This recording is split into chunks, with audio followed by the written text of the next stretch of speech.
Good.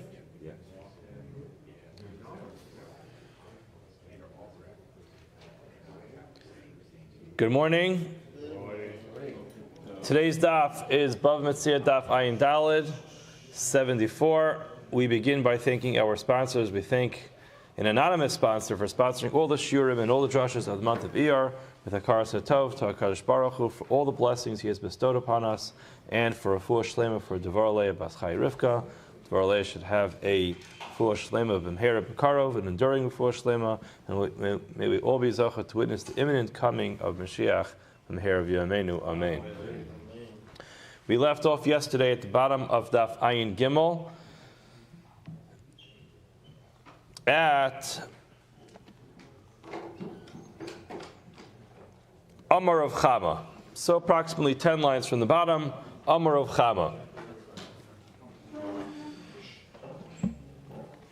The Gemara says, Amar of Chama, Hayman diyav zuzi lechavre lemizban lechamra. A guy gave some money to his friend, and he appointed him to go buy wine for him. Now the wine that he was going to buy was wine which was at a very good price. Upasha, the guy just negligently decided not to go buy the wine. He didn't buy it. So he got lazy. He gave him the money, he accepted upon himself responsibility to go buy the wine. The person who gave him the money, he was relying upon him, and the guy basically just slept in, didn't bother going to buy it. The halacha says Rav Chama, Mishalim lei kidika ozel aparva de Zolshaft. I don't know what Zolshaft is, but it's a place. But ultimately, he had to go buy him wine from this place called Zolshaft, which was very expensive. Now, as I'm reading it right now, Zolshaft, I've never heard of Zolshaft before. I don't know if this is what it means. But what is a geschäft? A geschäft is a business. What is a Zolshaft? It's a cheap business. Whenever you see a sign on the store that says this is like a discount store, you know the prices are the most expensive over there. So it could be that this place was called Zolshaft, like a cheap business. In other words, a discount store, but ultimately everything there was the most expensive. I don't know. Maybe that's true, maybe it's not true. But ultimately, halacha is he has to go ahead and reimburse him. He has to make him whole with wine from this place called Zolshaft. In other words, he hired him to go buy cheap wine. He got lazy. He didn't buy it. He was negligent. He did not get the wine. Now he says to him, "Sir, now I lost out. Now I have no wine. I gave you money expecting you to go buy me the wine from this discount market, but ultimately you didn't buy it. Now I have nothing. Now you have to go to the expensive market and buy me the wine at your own loss." Now, Amar Amemar said, Amri Sulush Maita Kamedra of Zvid, Minarda. I repeated this brisa, this teaching in front of Rav Zvid from Narda. And Amar, he said, Ki Kamar of Chama. When did Rav Chama teach us that he has to make him whole, even though he's going to have to take a loss on it and buy him wine from an expensive market? Hani Mili Biyayin Stam. That's when he was appointed to just go buy wine. He said to him, listen, there's a sale on wine now. Can you please go buy the wine from that marketplace? Buy whatever wine you find. If he said, go to that market and look for this very specific bottle of wine, and I'd like you to buy it for me, lay. In such a case, he's not obligated to make him whole. Why? Because mi yemar dimizavni lei. How do you know that you're actually going to get the guy to buy it for you? In other words, if he says to him, I want a very specific wine, a very specific vintage, I want you to get this wine from this year, from this winery, who says you're going to actually get that wine? Just because you want it, it doesn't mean you're going to get it. Maybe by the time you get there, will be nothing left. Maybe the seller's reserving it for specific people. So therefore, you can't say that he's obligated to make him whole for that, because there was no guarantee that even had he gotten out of bed and taken the trip to go buy the wine, that he would have actually bought it. Whereas if he said just go buy whatever wine is available, in such a case he accepted upon himself responsibility to go buy it, he didn't buy it, and he lost out. Now the Gemara is going to explain this a little bit further with the next case. Rav Ashi says that Fili Yayin Stam, even if he told him, just go buy whatever wine you could find in this market, nami lo, he still does not have to go ahead and make the sender whole. Why? My time. Asmachti, it's nasmacht, vasmachta lo kanya. So let's explain this with a little bit more depth. We've mentioned a number of times in this share the concept of an asmachta. An asmachta, we had a whole daf about this in Parak Hazav, which is when I tell you that I'm going to participate in a particular kinyan, and if I don't do it, then I will do something else. In other words, I make an extreme or I exaggerate what I'm going to do to be able to make you feel confident in my ability to be able to complete a sale. That's considered to be an asmachta. In other words, the only reason why I'm telling you that I'm going to do this is because I'm expecting that this is not going to happen. So in this case, what happens? The guy says to him, I'm going to go ahead, travel to the marketplace, buy this wine for you that's on sale, and if not, I'll make you whole. If not, I'll go to the expensive marketplace and buy you an expensive bottle of wine. Now, why in the world would he do that? It makes no sense. Why would this guy want to go ahead and take a loss? The answer is he just wanted to build confidence in the fact that he's actually going to complete his mission. But if something comes up and he doesn't actually meet the terms of what he's supposed to do, it's an asmachta. I didn't expect this to happen. I didn't expect to get lazy. I didn't expect to be negligent. I didn't expect to sleep late that day. But ultimately, I didn't expect to have to make you whole to reimburse you with an expensive bottle of wine. So therefore, if Ashi says, under no circumstances would this person have to actually go to an expensive wine market and buy him expensive wines just because he neglected to meet his obligation to go buy him the wine from the discount store. Now, the Gemara says, hold on a second. This sounds a little bit strange. There was an agreement that was made over here. And therefore the Gemara tries to find another case where something would have sounded similar to this asmachta and to compare it.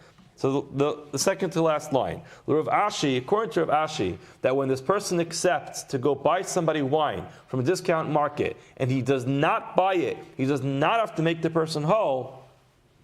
Why is this any different than another case that we learned in the Mishnah, which a person says, Im over velo avid ashalem b'meitava. A person was hired to go ahead and work a field, and he said to him, if I'm not going to do it, in other words, I'll leave the field fallow. This person was hired to plant in the field, to plow the field, plant the field, harvest the field. Ultimately, the guy just took a sabbatical that year. He left the field fallow with nothing going on there. He said, if I don't do that, Hashalom v'meitav, I'm going to have to pay. And what's the halach? He has to actually pay him. Now again, no person expects that if they accept responsibility to go ahead and work a field, that they're going to come back at the end of the season and have nothing to show. The reason why they say this is because they want to build confidence. They're not really expecting to have to go ahead and buy the highest quality produce to make the person whole. The Gemara says, Hasam biyado, hachalav biyado. The Gemara says that in that case, you know what? When you take responsibility to go to work for somebody, it's within your ability to do it. Sometimes it gets a little bit difficult. Sometimes work gets a little bit hard. Sometimes things get in your way. Sometimes you get lazy, you get discouraged. But ultimately, it's biyado. You have the ability to get out of your bed, go to work, put in the effort, plow the field, plant the field, harvest the field, and bring home the produce. If you don't do it, you know something? You neglected to do what you're supposed to do, but it's entirely within your hand. You're the one who dropped the ball. You dropped the ball, you got to pick it up, and you have to ultimately make the person whole. In our case, we're talking about a person who's going to the marketplace to buy something. Now, it's true, had he gotten out of bed and gone to the marketplace, take the trip out there, find the bottles of wine, bring it home, he most likely could have done it. However, there's another person involved here. You can't buy something from someone without the seller being involved. So while it's true that he could have gone to the market, ultimately you can't hold him fully responsible for it because there was another person who was involved as well. And therefore, if Ashi says, he's not obligated to make him whole because he's only one of the players in the story. Top of Ayin Daled Amar Aleph. Amarava, another case. Hani beit tlasa diyavi zuzi lechad. If you had these three businessmen, gave money to one person, they hired this one person to go to the marketplace, or maybe to go to a wholesaler to buy products for them. Diyavi zuzi lechad lemizban lehu miti. He was going to go buy them something. Now what happened? V'zavan lechad binayu. He only bought that product for one of them. What's the halacha? Zavan lekuli. So you have Ruvain, Shimon, and Levi all go over to Yehuda and they hand him money. And they say, you know what? You're going to the marketplace. We're all in business. We'd like you to buy whatever products they're selling over there. Let's just call it wine because that's what we're talking about. We'd like you to go buy wine for all of us so we can sell it in our own stores. He goes there and he only buys wine for one of them. The halacha is, although he had in mind to only buy it for one of them, they all hired him together, and therefore the wine that he brings back is split between those three people, and they all get to do business with their 1/3 of the product that comes back. Now the Gemara says, "V'lo amaran." This was only said, "Elo delo tsar v'chasim inish l'chudei." I will tsar v'chasim inish l'chudei l'man de zavin l'man de lo zavin. What this means is that's only true when they all put their money into one large pot. So if they pool the money together, let's just use dollars and cents here. Each person gives $100. So there's $300 is given to this guy. So now he goes to the store with $300 bills, and he uses $100 bill to go ahead and buy a bottle of, an amount of wine. So now, since that money's all pooled together, so when he buys $100 worth of wine, so $33 worth of wine goes to each person. However, if each person gave him a sealed up sack with money, and it says Ruvain on this bag, it says Levi on the other bag, it says Shimon on the other bag, so he takes Ruvain's bag to go buy money, so then clearly that was only purchased for Ruvain, and Shimon and Levi don't get any chelik in that.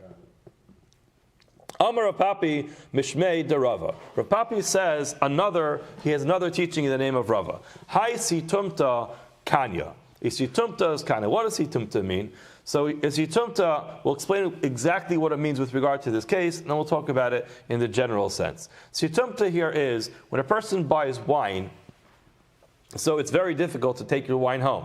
You go to this massive cellar filled with wine. So if you're going to buy 30 barrels of wine, what are you going to do? Carry 30 barrels of wine home?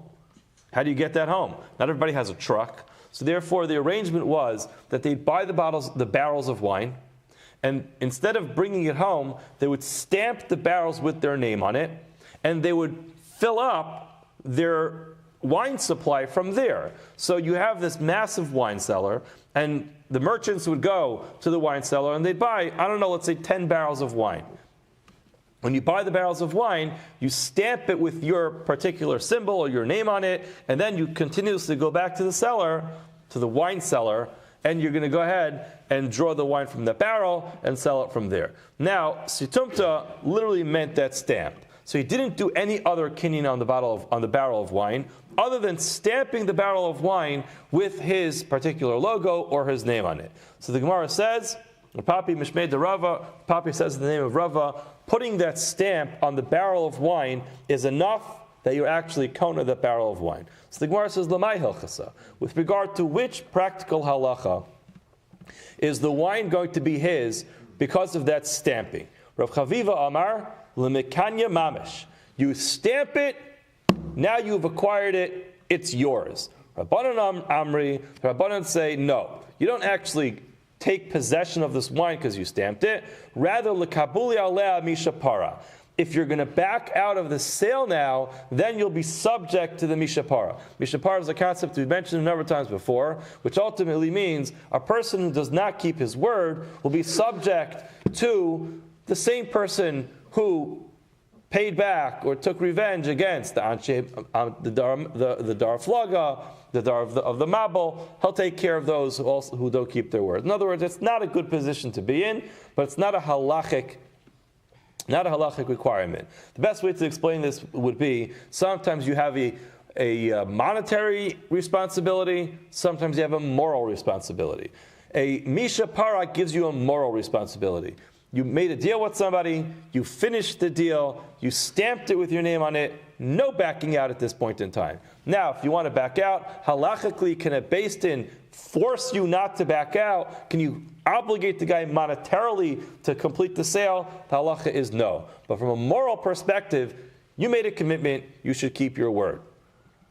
So now the halacha is, the Gemara says, V'hilchasa, l'kabuli alea misha para, It only works that the person has a moral obligation to keep his word. Uba asra denehigila mikni mamish, a place where they're actually going to use this method of marking the barrels as a real kinyan, then the halacha is kani, he's kona.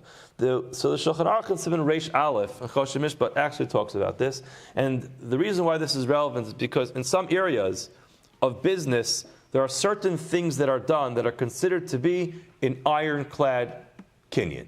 The example that's given in Shulchan Aruch, which is a handshake. I don't know anything nowadays, maybe in the Diamond District, but there are certain businesses where specific actions are considered to be the final kinyan. Giving a handshake, stamping the barrel. So, our Gemara tells us that if there isn't really a minhag in that place to have that kinyan, nevertheless, once you do one of those things, you give a handshake, you stamp the barrel, don't back out.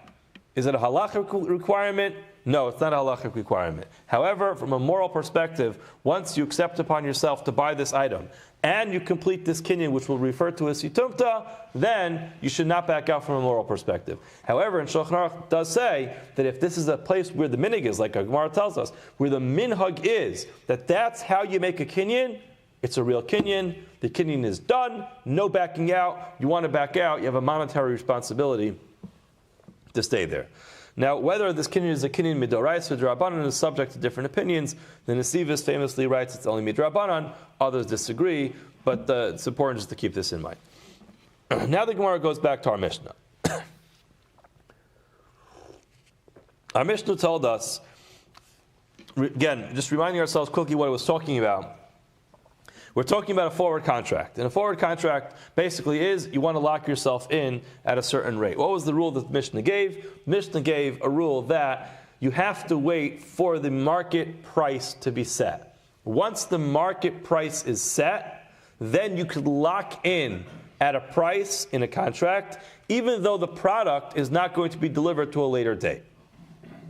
Now, the advantage of that is that if for some reason between now, when you make the kinyan, and the time that the product is delivered, there's a fluctuation in price, you're locked in at that price, and under such circumstances, there's no ribis issue. However, before the market price is established, ain poskin, you're not allowed to go ahead and lock in at a certain rate. But the Mishnah did tell us that if you happen to be one of those early birds, and you do have the products, you don't need to wait for the market price to be set. If you have the products available, it's tangible, it's in front of you, you could actually go ahead and lock in at your rate, and there's no problem. Now, our Gemara, pretty much the rest of the daf is going to be giving you not the whole daf of this particular amud, is going to be discussing different items and how much before they're actually ready to be used can this be done. Because again, our Mishnah was not talking about a case where everything was ready. If it was ready, take it home today. We're talking about where they started to grow, or if they grew, they're in the process of being ready to be used. So the Gemara is going to be analyzing how early in the process are you allowed to lock in at that rate. So the Gemara starts as follows.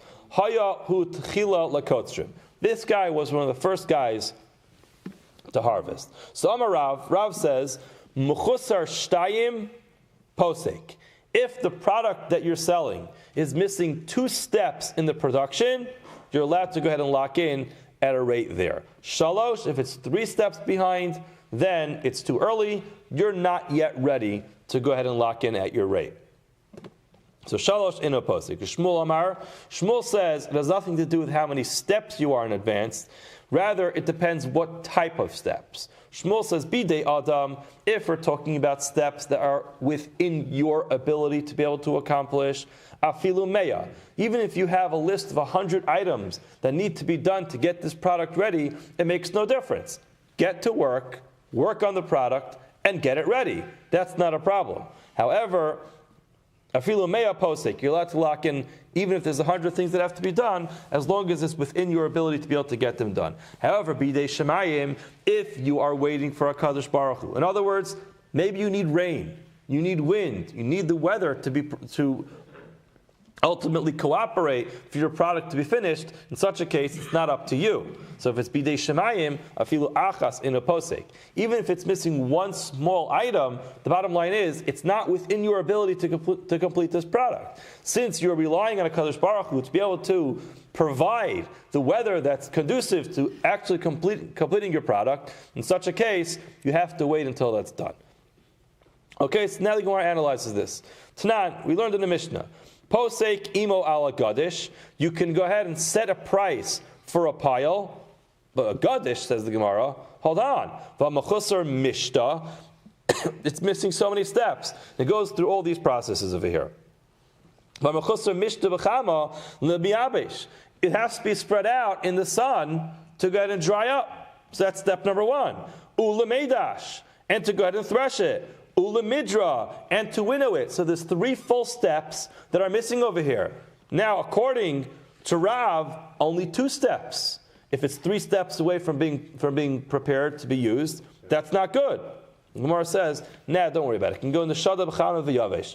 Our Mishnah is talking about we were already dried out. So therefore, there's only 2 steps behind. All you have to do is thresh it and to winnow it, and then it's going to be ready to go. Okay, L'shmuel da'amar bidei shemayim afilu achas ein posek. According to Shmuel, who says that when you need to rely on shemayim, even if it's missing one particular step in the process, you can't lock in b'hamachusar midra. It's missing the step of the winnowing. Bidei shemayim he. That requires the proper weather conditions. Why? Because how do you winnow it? You throw it up, and you need the wind to be blowing that day, and it separates the shaft from the rest of the whatever it is there. The lighter stuff blows away, the heavier stuff goes back down, but you need to have proper wind conditions. So if it's not going to be the proper wind conditions for another month or 2 months or 3 months, you're not going to be able to finish it up. Gemara says, you're right. That's the ideal way to do it. However, Efshar ben Avasa, if a person doesn't have proper wind conditions, they could actually use a sieve or something else to make it work. In other words, you can manipulate it. The best possible situation is when you have rain and you have proper sun and you have proper wind, you don't have to start developing technology to get it done. However, the bottom line is, if you're not going to have that, you can just take out your equipment and get it done. So therefore, it's not considered to be b'dei shemayim. This is considered b'dei adam. And therefore, Shmuel would say, even if you have 100 items on your list, it's okay because you can actually use your equipment to get it done. All right, now we understand why he's allowed to go ahead and set a price for his gadish, for his pile. Now the Gemara goes on, Avit shel anavim, on this vat of grapes. So now, he's not selling him grapes, he's selling him wine. But he's setting the price on the vat of grapes, which will become wine. So the Gemara says, okay, same thing. It's missing the step of mechamer. Mechamer, Rashi tells us, means you have to make it warm. You have to warm up the grapes. It's part of the process.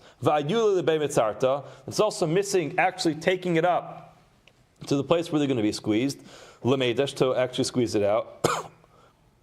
I think this should be ulemedash, and to squeeze it, which is a separate process in and of itself. So again, you have warming it, bringing it to the place where it will be squeezed, actually squeezing it, ulemingad, and taking it out of the place where you squeezed it. So 4 steps. You have to actually warm it, bring it to the place where it's squeezed, squeeze it out, and to draw the wine out of the barrel. So 4 steps. You're 4 steps behind over here. So why does our Mishnah allow you to set a price for it? You're still not close enough to the final product. Gemara says, because the Tani Reb Chia al hakomer shel zeisim, hachanami al hakomer shel anavim. What we're talking about is where the person's grapes are already inside the squeezing vat, and therefore you're only 3 steps behind. Okay. The Gemara says, class. You're still missing 3 steps. You're 3 steps away from a final product. The Gemara says, no. It's not 3 steps behind, because the way that people sold wine in this particular area was, it was the responsibility of the purchaser of the wine to get it out of the barrel. So therefore, he's only 2 steps away from a final sellable product. Okay, the Gemara now goes on. Va'al hama'atein shel zeisim. Similar thing with the olives, with this vat of olives. Gemara asks the same question. It's missing the step of warming it. To bring it to the press, to actually press it, and to get it out of the vat. It's the same question. The Gemara says, Tanu Reb Chia al Komer Shal Zaysim. This is talking about a case where it's already inside that warming vat, so it's warmed up already. It's not missing that step. The Gemara asks the same question. Ha'ikot las, but you're still 3 steps away from a final product. And the Gemara gives the same answer as before, which is ba'asrutahu dezaven hu mangid. We're talking about a place where the person who buys it is the one responsible to get it out of the vat. So therefore, it's only 2 steps away from the final product, and therefore, you are allowed to set a price for it, even though it's not ready yet. Now, val beitzim shel yotzer, and this is talking about these, I guess, egg-shaped balls of clay. So Gemara says, Amai, why are you allowed to set a price for those things? It's missing the step of lafufe, which Rashi tells us, in case you know what lafufe was, he says it's a mulidir balaz. You know what that is? No, neither do I. What does it mean? It's lashon malafafin havlaj megalgalo lafimidas. So basically, it's the step of rolling it out to the right size. I'm kind of envisioning like a matzah bakery over here, only with clay. So you roll it into the right size. Each one's going to be the right size for the particular project. Either way, that's the first step that's missing. And you have viavushe, to dry it out, ayulu tuna, and to put it back into the oven, maybe the kiln, lemisrif, to burn it, ulamepik, and to get it out. The Gemara says, again, so all these steps are missing. Kagon de malafafa v'avishu. It's already formed into its sizes, and it's dried out. Okay, so we got rid of 2. So of the 5 steps that we thought were missing, 2 of them are taken care of. Okay, but you still have 3 things that are missing. The Gemara says, the same idea. We're talking about a place where the responsibility lies upon the one who buys it to actually get it out. Next, and on lime, once you put it into the oven. Again, same question. It's missing the step of being burnt, and taking it out, umedik. I think maybe because when they actually would grind it up, it's talking about lime, so they had to, as Rashi says, la'achar shenisrafu ha'avanim harein chatichos rufos. After you go ahead and you burn it, now it's a large brick. Put a little bit of water in it. Basically, it dissolves. You put water on it, and then it kind of breaks down. So that's the step of medek. Again, you're missing all those steps. The Gemara says, again, the same idea. The person who buys it, he's the one who has to grind it up. According to Shmuel, we say when it's dependent on the person's actions, then even if there's 100 things that are left to do, why? Remember, according to Shmuel, there could be a whole laundry list of things that you have to do, as long as you're able to do it. So why does our Mishnah say, when it comes to this lime, it has to be placed inside the oven? Why can it be the step before putting it into the oven? You always have the ability to put it in the oven. Gemara says, what it means is, it's already in the step of its production, and now it's ready to go into the oven. Apparently the step beforehand was dependent on weather conditions or other things that are out of human control, and therefore it has to pass that step and be able to get into the oven. Okay, now the Gemara goes back to these little egg-shaped clay. Beitzim shel yotzer. Tan Rabbanan. The Rabbanan taught, Ein poskin al beitzim shel yotzer ad sheyasu. You can't make a set price on these balls of clay until they're made. Divri Rabbi Meir, that's the opinion of Rabbi Meir. Amar Rabbi Yossi, Rabbi Yossi says, when is that true? That they have to actually be made into these balls?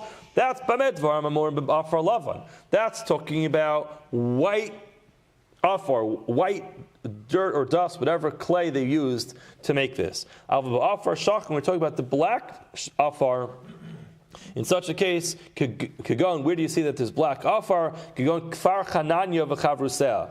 Chananya, in the city of Chananya, in that area, they had the black afar, or Kfar Shichin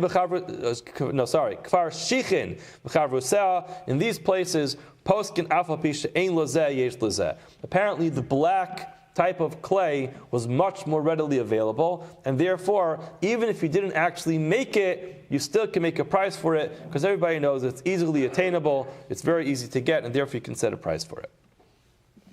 Amemar Yaev Zuzi Michi Mali Afra.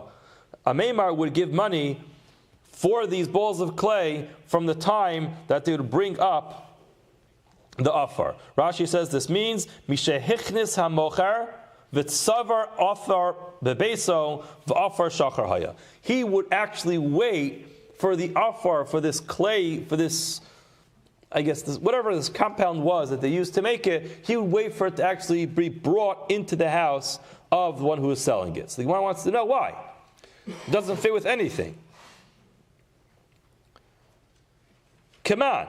Ikra Meir, if you're following the opinion of Rabbi Meir, ha'amar chiyasu, it has to actually be made into these balls of clay. So it doesn't help that he actually brought the afar into his house. Ikra Rabbi Yossi, if you're following the opinion of Rabbi Yossi, ha'amar afa pish ein lezeh yesh lezeh. He said you don't even have to bring it home. You just have to know that it exists. The Gemara says, Rabbi Yossi, he was following the opinion of Rabbi Yossi. However, ba'asra de'amemar, in the land of Amemar, ashik afra, this dirt that they would use to make the clay was very expensive. So therefore, idamali afra, if he actually saw that the guy brought this dirt home, samchadaite v'yavel huzuzi. In other words, if the guy tells him, don't worry about it, I'll get it, I have my connections, I'll get this stuff for you, he would say, do me a favor. Wait till you get it, and then I'll give you the money. If he doesn't actually have it, he's not going to rely on him, so therefore he would not actually set a price for this until the product was readily available. Okay, the Gemara now goes on to Uposik imo al zevel koyimo sashana. So I just want to remind everybody what happened in the Mishnah, because it was already a couple days ago, and there were three different opinions. If you look back in the Mishnah of Ayin Beis, Amud Beis, the Mishnah says Uposik imo al hazevel koyimo sashana. Gemara tells us when it comes to fertilizer, to manure, you can go ahead and set a price on it the entire year. Why? Because animals are there the whole year, and manure is produced the entire year, so therefore you don't have to wait for anything. Rabbi Yossi says, Ein poskin al hazevel elam kein haisaloi zevel ba'ashba. He disagrees. He says, not true. You have to actually have this pile of manure prepared and ready to go. The Chachamim say you could make a price. So now, the Gemara is going to obviously ask this question in 1 second. But what are the three opinions over here? The first opinion was you're allowed to set a price for fertilizer. The second opinion is you have to actually have the product to be able to produce it. Say the Chachamim, you're allowed to set a price for the fertilizer. Sounds like the first opinion and the last opinion are exactly the same. The Gemara therefore asks, the last line in Daf Ayin Dalad Amud Aleph, Chachamim Hainu Tanakama. Chachamim are exactly the same opinion as the Tanakama, because all they're saying is that you're allowed to set a price for fertilizer, which is exactly what the Tanakama said. Amarava, Rabbi tells us at the top of Ayin Dalad Amud Beis, Yimos HaGeshamim Ikebeinayu. The winter months, the rainy season, is the difference. Why? Because according to the first opinion, it makes no difference. You can always set a price for fertilizer because whether you like it or not, it's always going to be produced in the field. The second opinion is you actually have to go ahead during those months. You have to actually make it into a pile. The Chachamim, they said it's going to be mutter, but in the summertime, but not in the winter. Because in the winter, it basically sits out in the field. So Rashi explains that Chachamim matirim af al pi she'ein lo yesh la'acherim, even though he doesn't have it, but others have it. However, imimosa chamahein, that's only in the summer months where it's sunny. Shakol yesh zevel. Everybody has this fertilizer. Shekvar nirka v'nisha v'mos hageshamim. V'nasa zevel v'mos hageshamim lo. But in the winter months, when it's all muddy and it's dirty and it's not drying out properly, even though later on it'll be usable or someone else might have it, in that time it's not going to work. So three different opinions. Opinion one, There's always fertilizer. It's just a matter of getting it together. Opinion 2, you actually have to have a pile of this manure ready to go. Opinion 3 is in the summer months, even if it's not actually piled up, but it's easily attainable, you just have to get out there, put your boots on, shovel it up, and get it together. But in the winter, it's too many steps away, and therefore you can't do it. Now the Gemara goes on. Uposik imo kishara gavoa. The last part of the Mishnah told us, again, it's probably worthwhile turning back just to see it. Uposik imo bishar hagavoa. You can set the price for the higher shar. Now, although it means the higher shar, it's kind of like a double negative. Higher shar means you get more product. If you get more product, that means you're paying lower. So although the term the Gemara uses is shar hagavoa, I'm going to translate that as the lower price. Although gavoa means higher, but shar hagavoa means you're getting more product, which essentially means it's a lower price. However, if you look in the Mishnah, Rabbi Yehuda says, "Afal pishlo pasak imo b'shara gvoa." Even if you didn't actually make the condition that you're going to get the lower price, yachar lomar lo tainli kazeh o tainli es mosai. So let's just talk about what happened. This guy, we're talking about a forward contract here. So the guy sits down with somebody. Let's just give some months. January, it's the winter. He says to him, "Listen, I'm ready to pay you today in January for the product that will be harvested at the end of May." Okay? So it's earlier. So that's what our Mishnah was worried about. And we said you can't do that unless the price is going to be set, or that the products are available. So let's say we're talking about a case where the product is available, or where the shar is set. The halacha is, says our Mishnah, you could say, you the buyer can say to the seller, "I'm making the following deal with you. I want to have the upper hand over here, which is, I'm willing to pay you this, but if the price is going to go down, I want the lower price." Yehuda says, even if you don't actually make that condition, at the end of the day, comes the end of May, the products are being delivered, and you're looking at the market, and guess what? Everything's cheaper than what you paid. So it wasn't a good year to get a forward contract. It wasn't a good year to lock in at the rate earlier, because at the time that you locked the rate, it was actually higher than the products are being sold in the real season. So therefore, Yehuda says, you could say to the guy, "Listen, I gave you money in January, but guess what? The price went down. So I want you to honor the lower price, and if not, I'll take my money back." Okay? That's what Rabbi Yehuda says. So the first opinion in our Mishnah is, you have to make the condition. If you don't make the condition, you can't do it. According to Rabbi Yehuda, whether you made the condition or not, it makes no difference. You could always just say, "I'm out." Now the Gemara is going to analyze this. It first starts with a story. Ahu Gavra. There was this guy, Yahiv Zuzei Linidunya Debechamua. His father-in-law gave him money to buy his daughter, which is this guy's kala, a gift for her wedding, dowry. Now, also, so this guy, the son-in-law, is all excited to get his new kala, this beautiful jewelry. Also, and Lissof, let's read it again. Who gaved Yav Zuzi Linidunya de Bechamua, and Lissof Zal Nidunya. So here the son-in-law is all eager. He goes to the jewelry store. He buys this beautiful kala package. Comes back. He tells his father-in-law, "I got a great deal. It was amazing. I know we're not ready to actually give her the jewelry yet, but I went to the jewelry store. I bought everything at today's price. Like this, when we get married in a few months from now, the price will probably go up. But don't worry, I'm a good son-in-law. I'm a smart guy. I'm a savvy businessman. I locked in today at today's rate, and we got a much better price." Now this smart aleck comes to pick up his stuff. Walks into the jewelry store, sees a massive sign there that says everything 50% off today. Okay, so he finds out that he actually paid more a few months ago when he bought it than what he could have paid today. So now they came before Rav Papa. Also the Kamed Rav Papa. Clearly the jeweler says, "Well, you locked in at the rate. That's the amount you're going to pay." And the son-in-law says, No. I'm not paying the higher rate. I want today's rate. So they came before a papa, and he said, "Amarle, I pasak te imo kishara gavoa." If the original contract that you signed actually had the stipulation in it that you always get the lower price, shakal kahashta, he only pays today's price. The ilo, if it didn't include that stipulation in the initial agreement, shakal mikara, he has to pay the original higher price. Now, There were other Rabbanan who were listening to this, and they said, Amar le Rabbanan Rav Papa.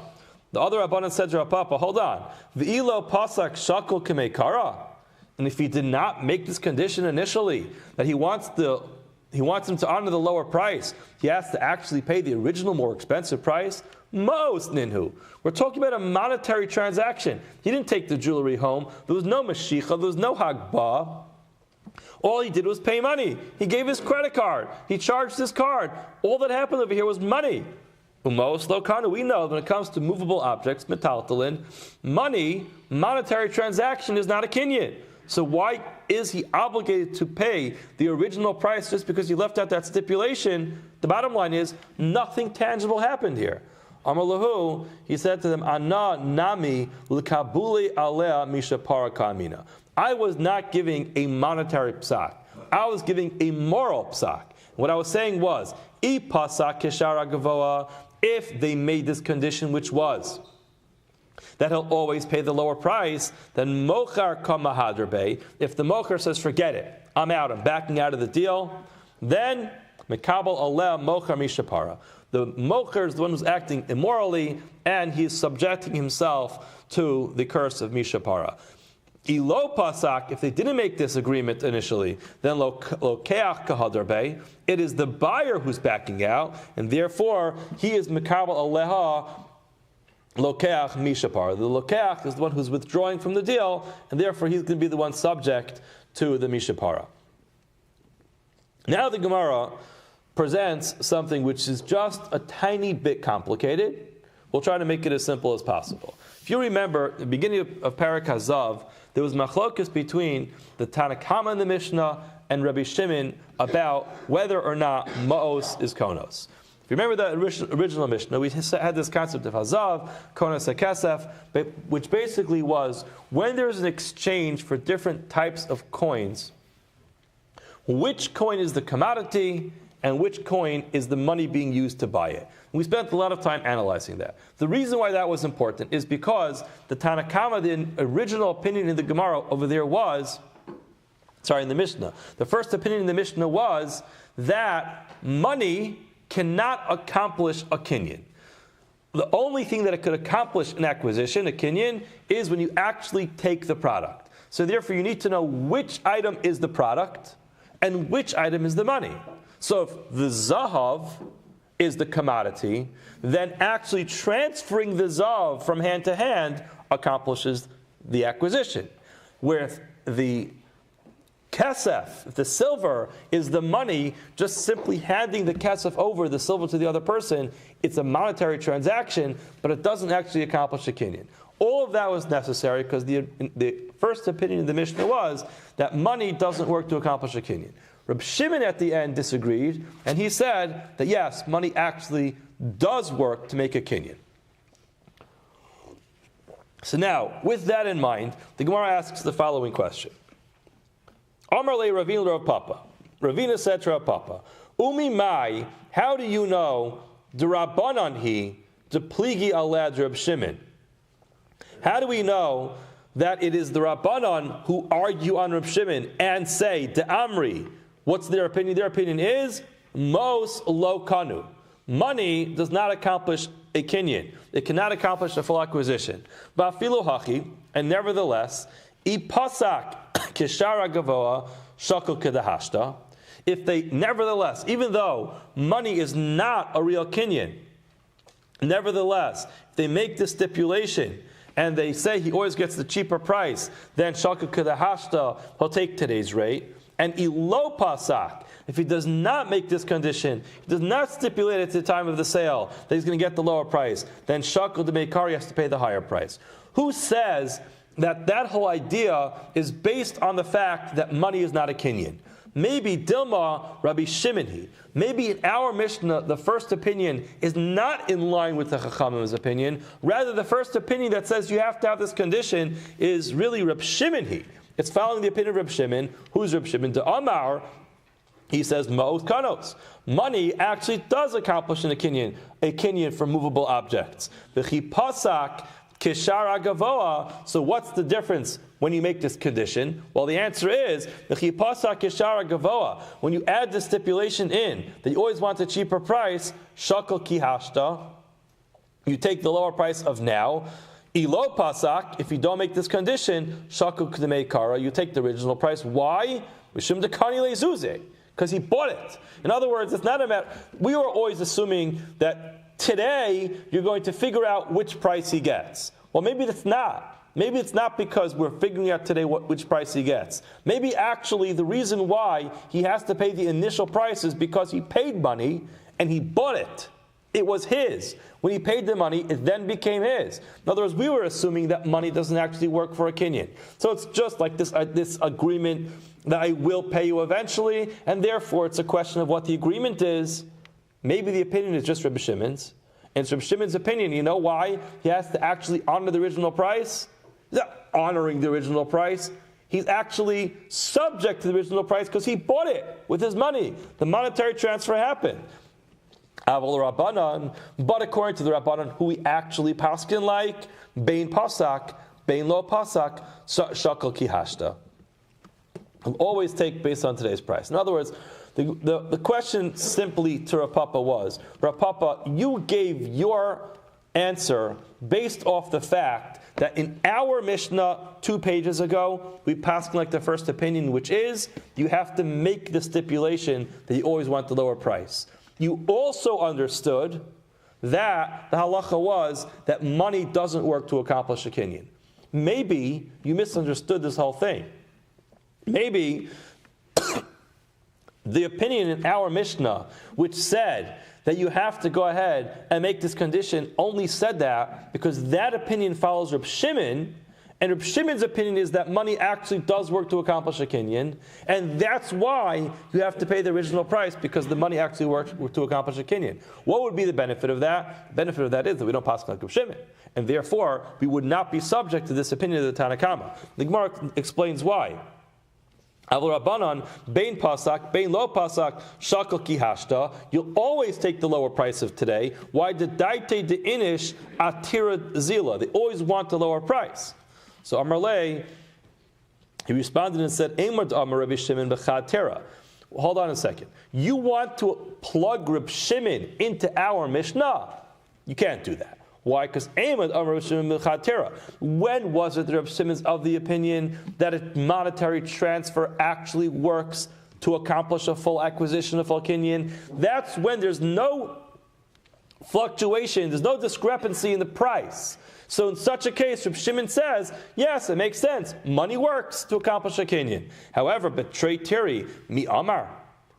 Did Reb Shimon actually say that money works to accomplish a kinyan when the price fluctuates? And the Gemara proves that he couldn't have said that. Why? If you're not going to submit yourself to this idea, that Reb Shimon actually changes his mind when the price changes, then we have a problem. Misha para b'lokeach Rabbi Shimon Leslie. The concept of a lokeach having a moral obligation not to back out of a purchase is not going to exist. Why? Because the chitema hachanami, that this doesn't exist. V'hatanya, we have a brisa which says, Kol mikol makom, nevertheless, kach halacha. This is the halacha. Aval amru. In other words, halachically, monetarily speaking, you could back out. Aval amru, we learned. Aval amru chachamim. Chachamim taught us mishapara. In other words, we have this line that was said actually by Reb Shimon, which is the halacha is that if you want, you could back out. However, morally, remember the concept of mishapara. Now, my mikal makom. What is this mikal makom? Lav. Doesn't it refer to lo shna lokeach, lo shna mocher? Mikal makom is an inclusive term. So whether you're the buyer or the seller, nekabel aleh mishapara. So Reb Shimon is the one who said that line, and we see from his language that he was including both a lokeach and a mocher there. So it must be that there must be some case where Reb Shimon's going to say, even though a monetary transfer happened, nevertheless, there's a concept of mishapara. Now, if you're telling me Reb Shimon always says monetary transfer is the final end of the deal, then hold on, it's not a mishapara issue. It's a matter of you already bought something.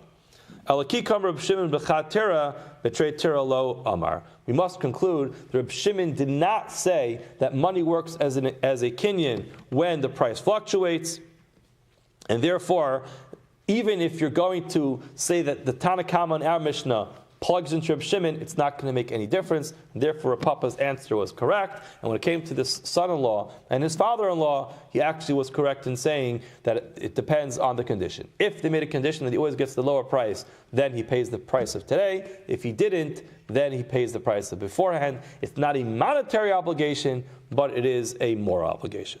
Amar le Rav Acha braid the Rav Ashi. Rav Acha, the son of Rabbi, told Rav Ashi, hold on a second. We're talking about a son-in-law here. Son-in-law has no say in this matter. His father-in-law gave him the money to buy this gift for his daughter. The son-in-law should just do what his father-in-law asks. He doesn't have the right to make conditions. Whether he did or he didn't is irrelevant. He's just a middleman. The Gemara says, actually, Amalei betagra dezavanu mazbin. We're not talking about just a guy who's just taking a package from his father-in-law's house to the store. He's actually a savvy businessman. His father-in-law gives him money, says, you invest it, you take care of it. So he's buying it and actually selling it off to his father-in-law afterwards. Let's at least start this Mishnah. Malva. We mentioned a number of times the concept of sabisa. Sabisa is when a person borrows a particular measurement of something and pays back the exact measurement. It's an ismi d'rabbanan to do that because the chances of the prices still being exactly the same are minimal. Therefore, if it goes up in value, you're going to be paying back more than you borrowed. So the Mishnah says, Malva Adam es arisav chitim bechitim lezera avalo lecha. A person hires sharecroppers. He's allowed to lend them seeds. In other words, the understanding is the sharecroppers are hired. They're supposed to come with all the equipment necessary to go ahead and take care of this field. Now, they show up and they have no seeds. It's pretty lousy. They're supposed to come up with all the equipment. Imagine a guy shows up, contractor shows up, and he says, do you have a screwdriver?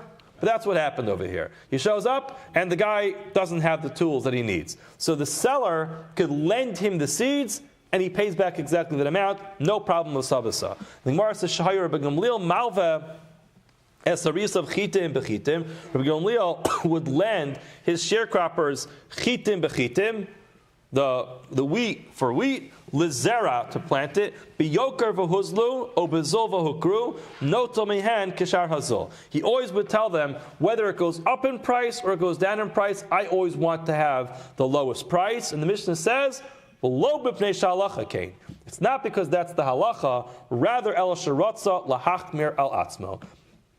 Gamliel wanted to be machmer. So interesting, Rashi explains that the entire reason why this mission had to be taught was because everybody knew about this practice of Rabbi Gamliel. Like yesterday's Amud, we mentioned the concept of an Adam Chashav. An important person is very careful about ribbis because of the message it gives off to people. The mission actually was worried about the message Rabbi Gamliel was giving because people knew Rabbi Gamliel would lend his sharecroppers seeds and he always would get paid back with the lower amount.